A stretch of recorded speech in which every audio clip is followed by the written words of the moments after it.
야고보서 5장 14절로 우리 18절까지 말씀, 야고보서 5장 14절로 18절까지 한 줄씩 교독하겠습니다. 너희 중에 병든 자가 있느냐? 그는 교회의 장로들을 청할 것이요 그들은 주의 이름으로 기름을 바르며 그를 위하여 기도할지니라. 믿음의 기도는 병든 자를 구원하리니 주께서 그를 일으키시리라. 혹시 죄를 범하였을지라도 사하심을 받으리라. 그러므로 너희 죄를 서로 고백하며 병이 낫기를 위하여 서로 기도하라. 의인의 간구는 역사하는 힘이 큼이니라. 엘리야는 우리와 성경이 같은 사람이로되 그가 비가 오지 않기를 간절히 기도한즉 3년 6개월 동안 땅에 비가 오지 아니하고 함께 다시 기도하니 하늘이 비를 주고 땅이 열매를 맺었느니라. 아멘. 이번 주는 비가 참 많이 오는 것 같아요. 태풍이 올 수 있는 그런 시기인데 조심하시기 바랍니다. 안전을 조심하시기 바랍니다. 오늘 본문의 말씀은 병든 자를 위한 기도에 대한 말씀을 하시는데 14절에 보면 너희 중에 병든 자가 있느냐? 그는 교회의 장로들을 청할 것이요 그들은 주의 이름으로 기름을 바르며 그를 위하여 기도할지니라. 이렇게 말씀하고 있죠. 야고보 사도는 병든 자들이 무엇보다 기도해야 된다. 그 말씀을 이제 하시는 것인데 특히 교회 장로들, 교회 지도자들을 말하는 것이죠. 장로들의 기도를 받을 것을 말합니다. 여기 장로는 그 당시 목회자를 말합니다. 성경에 이제 바울 서신을 읽다 보면 장로, 감독 이렇게 나오는데 그 장로, 감독이란 뜻이 오늘날의 목사를 말하는 거예요. 그러니까 사도 바울이 교회를 세우고 특별히 이제 믿음 있는 사람들을 바라보고 교회 지도자를 세울 때 그때 이제 장로와 감독이라고 이름을 불렀습니다. 그 당시에는 이제 직분이 아주 명확하지가 않았고 개척교회 하는 시간이었잖아요. 그러니까 사도 바울도 30년 정도 교회를 선교하다가 이제 순교하셨는데 그 30년간의 교회가 굉장히 많이 여러 교회가 많이 있었지만 굉장히 우리가 지금처럼 이런 교회가 없었고 이런 교회당은 아예 없습니다. 4세기까지. 사도 바울 있은 이후에 거의 300년 정도 될 때까지는 이런 교회당은 없어요. 가정교회입니다. 가정에서 여러 가족이 모여서 예배를 드리고 그랬던 것이고 그 당시 신학교도 없고 그렇죠. 어떤 교회는 디모데를 파송하지 않습니까? 또 이제 사도 바울의 제자들을 이렇게 잠깐 파송하잖아요. 어려움이 있을 때. 그런 식으로 교회가 이제 진행되었는데 장로와 감독을 이제 세우게 됩니다. 특별한 이제 성도들이 있지 않습니까? 은혜를 받고 특별히 이제 목회자가 될 수 있는 자격이 있는 사람들을 장로와 감독으로 세우게 되죠. 병 들었을 때 이런 장로들의 기도를 꼭 받으라 이렇게 말하는 겁니다. 당시에는 오늘날과 같이 이렇게 의료제도가 굉장히 좋고 그렇지 않았지 않습니까? 의료 혜택을 다 받을 수도 없고 사실은 그리고 민간 치료법이 이렇게 전승되어 내려오는 것들이 있었을 것입니다. 그러므로 병들었을 때 장로들을 청하여서 기도를 받고 장로들은 주의 이름으로 기름을 바르며 그를 위하여 기도하라. 주의 이름으로 기도하라는 것은 하나님의 이름으로 기도해라. 하나님을 의지하여 기도하라. 예수 그리스도의 이름으로 기도하라. 그런 뜻이죠.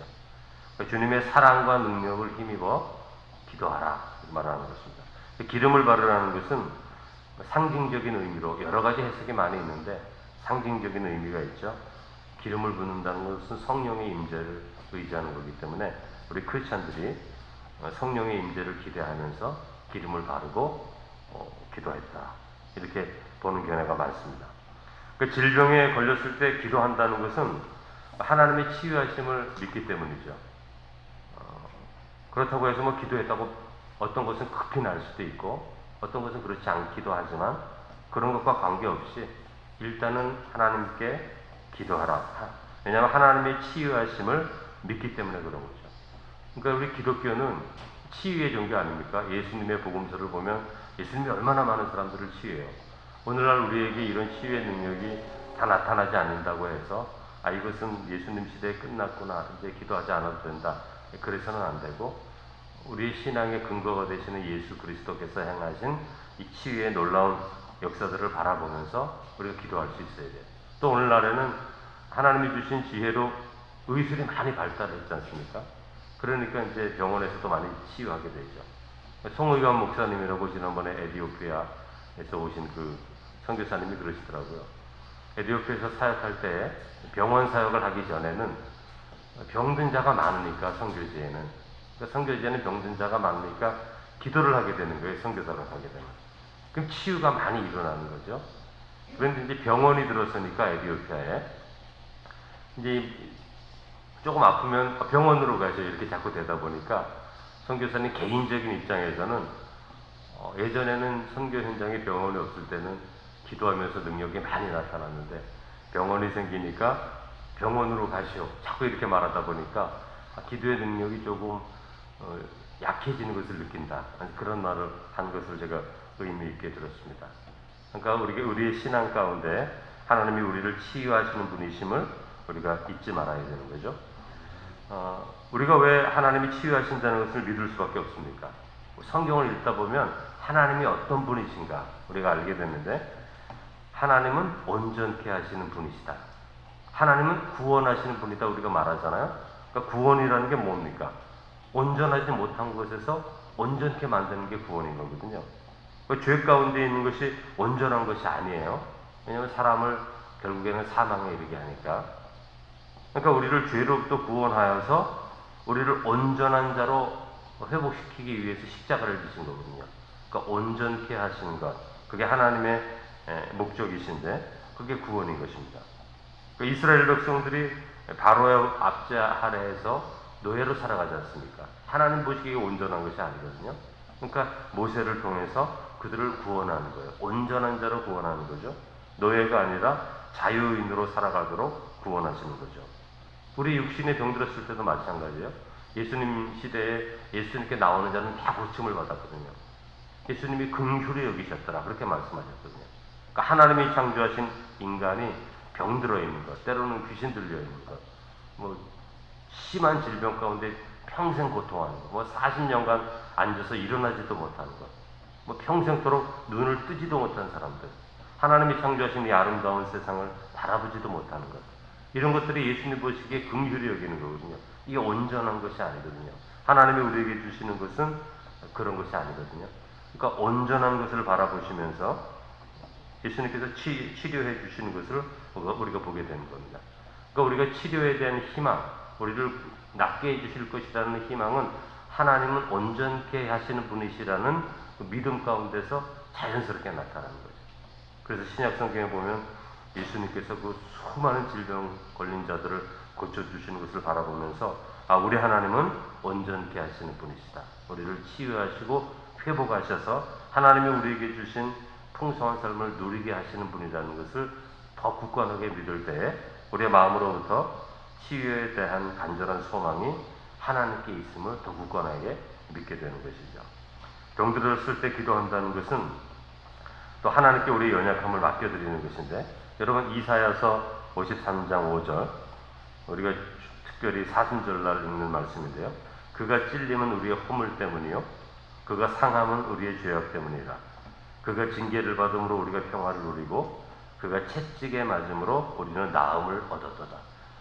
이 나음을 얻었다가 바로 치유받았다는 거거든요. 질병에서 치유받았다는 뜻입니다. 그러니까 주님이 채찍에 맞음으로 우리가 고침을 받았다, 이렇게 말씀하고 있는 거죠. 그러니까 십자가의 죽음심의 그 약속 가운데 질병에 대한 치유가 있는 거죠. 그러니까 우리의 영적인 죄에 대한 치유가 있고 질병에 대한 치유가 같이 있는 거죠. 그리고 때때로는 우리의 몸의 질병과 우리의 영혼은, 마음의 문제가 연결되어 있는 부분이 더 많은 것이죠. 그래서 어떤 의사들 가운데에서는 아주 유명한 스위스의 그 폴 트루니에라는 우리 기독교 의사, 지금 이제 다 돌아가셨지만, 그분은 이제 내과 의사였는데 병을 보고 약을 조제해줘요. 그럼 이제 우리가 위가 아프다, 어디가 아프다, 약을 조제해주죠. 그럼 약을 먹고 이분이 어느 순간까지는 편안하게 잘 살아요. 그런데 똑같은 증상을 가지고 자꾸 반복해서 오는 거예요, 자기에게. 그래서 이분이 왜 이렇지? 그러면서 이제 약만 주는 걸로는 안 되는구나. 그래서 자기 치료법을 좀 바꿉니다. 어떻게 바꾸냐면 그냥 내과 의사인데 그 사람과 대화를 해요. 그 의사가 오랫동안 대화를 해요. 이 사람의 삶의 문제가 뭔지 이런 거 자꾸 이제 이렇게 대화를 하는 과정 가운데서 깨닫는 거죠. 아, 사람의 마음과 이 질병이 지금 연결돼 있구나. 약만으로는 안 되는 것이구나. 그래서 이분이 약간 신경정신과 의사 쪽으로 이렇게 바뀌어지면서 그쪽 분야를 개척해 나가는 의사가 되었었는데요. 그런 것과 마찬가지죠. 우리 육신적인 질병은 그냥 육신적인 질병일 수도 있는데 마음의 문제로부터 오는 것이 많이 있기 때문에 치유가 두 가지 같이 되는 거예요. 그러니까 예수님께서 질병인들을 치유하셨다. 그것이 그냥 병만 치유하신 것이 아니라 그게 우리의 삶의 관계들과 다 연결이 되어 있기 때문에 결국에는 마음을 치유하시고 영혼을 치유하신 것과 연결이 되는 것입니다.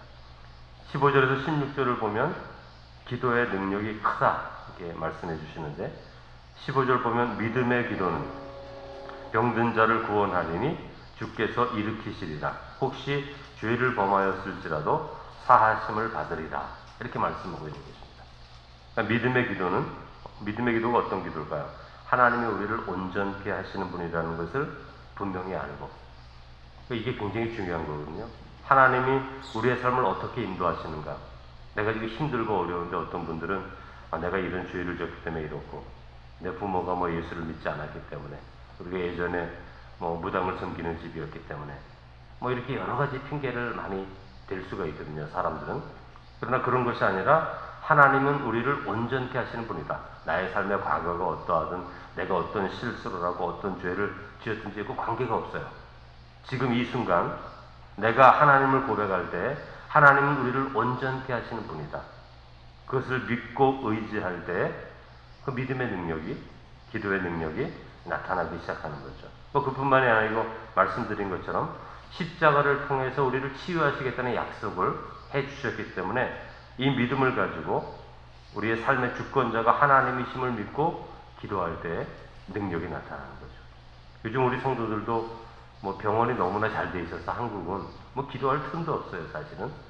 그저 열나면 해열제가 사서 먹고 언제든지 가서 약을 조절받을 수 있으니까 이런 부분에 있어서 하나님이 우리의 몸을 담당하시고 주권적으로 역사하시는 분임을 사실은 놓칠 때가 사실은 더 많을 수도 있는 거죠.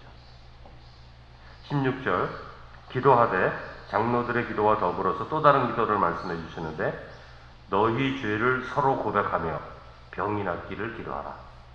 의인의 간구는 역사하는 힘이 큼이라 이렇게 말씀하십니다. 그러니까 죄와 질병이 연결되어 있는 부분이 많기 때문에 언제든지 죄를 고백하며 기도하라 이런 권면이 주어집니다. 그렇다고 모든 병이 죄의 결과는 아닙니다, 여러분. 모든 병이 죄의 결과는 아니에요. 그러나 어떤 질병들은 죄로 인해 나타나는 것도 있고 조금씩 다 연결이 되어 있기 때문에 이런 말씀을 주시는 거죠.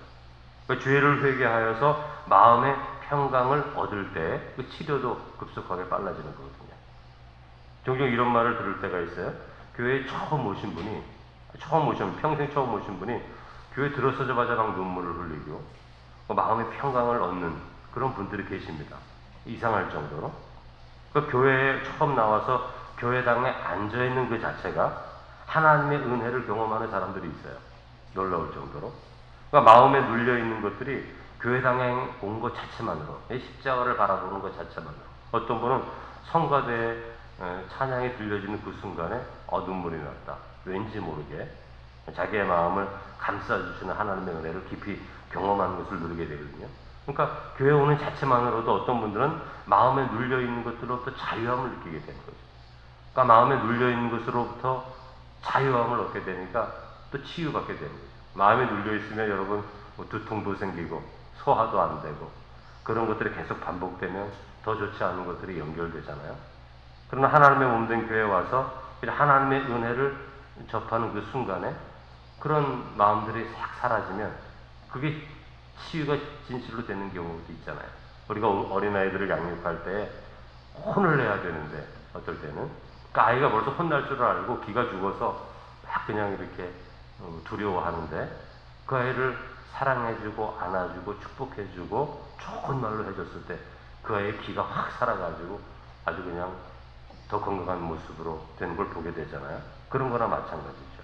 우리의 심령과 마음이 하나님 앞에 자유를 누리게 될 때 어떤 부분에 있어서는 몸이 자연적으로 치유되기도 하는 경우가 많이 생기는 겁니다. 대부분의 많은 사람들의 마음에 어떤 사람들의 말 때문에 상처 때문에 그거 이렇게 마음 가운데 늘 기억하면서 그게 질병이 될 때도 사실 많기 때문에 그러는 거죠.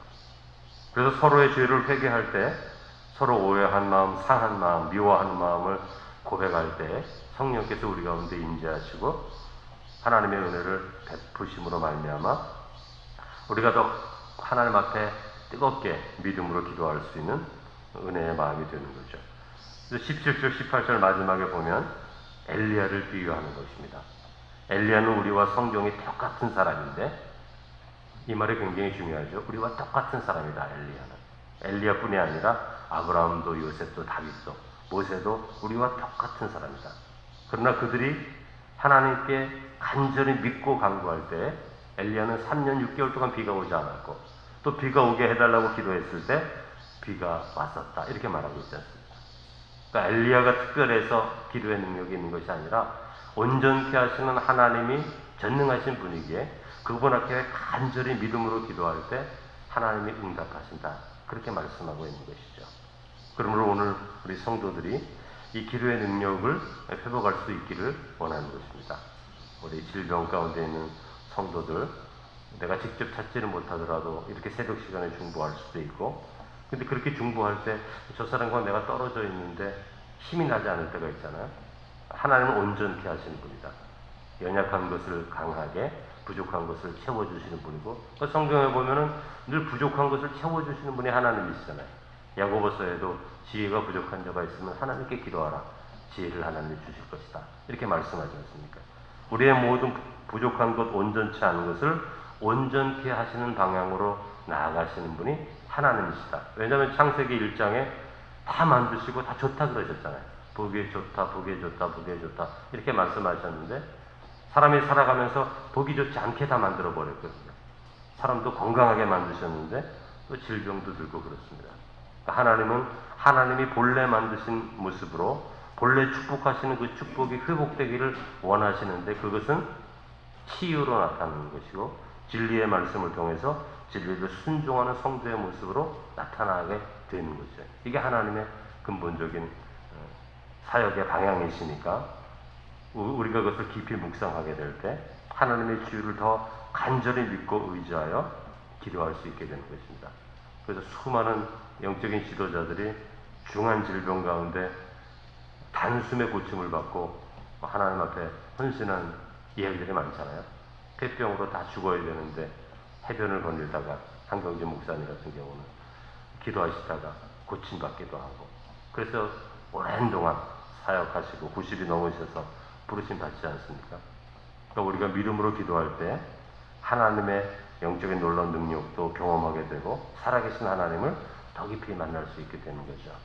기도함을 통해 우리의 질병과 연약함이 치유되고 온전해지는 그런 귀한 역사를 경험하는 성도가 되시기를 주님의 이름으로 축복합니다. 아멘.